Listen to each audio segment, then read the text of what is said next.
Hello అండి, నేను మీ Indira. Welcome to Shri Srinivasa nursery garden Visakhapatnam. ఈ మారేడు దళాలు పరమేశ్వరునికి అత్యంత ప్రీతికరమైనవిగా భావిస్తారు. ముఖ్యంగా శివరాత్రి, కార్తీక మాసాలలో మారేడు దళాలతో చేసే బిల్వార్చన చాలా విశిష్టమైనదండి. మారేడు చెట్టును సాక్షాత్తు శివస్వరూపంగా భావిస్తారు. ఈ చెట్టు మూలంలో అన్ని పుణ్యక్షేత్రాలు ఉంటాయని పురాణాలు చెబుతున్నాయండి.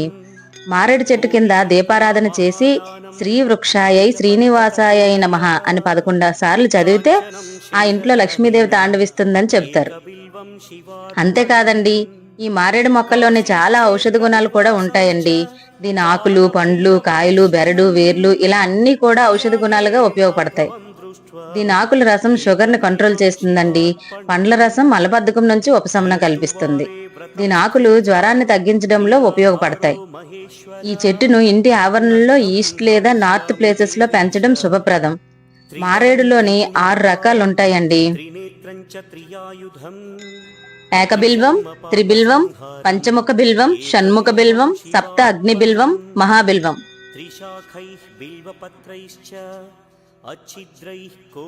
మన నర్సరీలో ఇప్పుడు ఈ 3 మారేడు మొక్కలు అవైలబుల్ గా ఉన్నాయండి.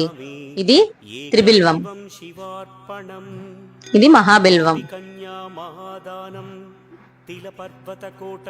దీని పేరు ఏకబిల్వం.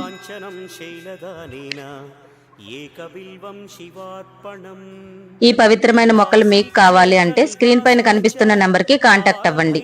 ఇలాంటి ఎన్నో ఇన్ఫర్మేటివ్ వీడియోస్ కోసం మా ఛానల్ ను షేర్ చేయండి, లైక్ చేయండి, సబ్స్క్రైబ్ చేయండి.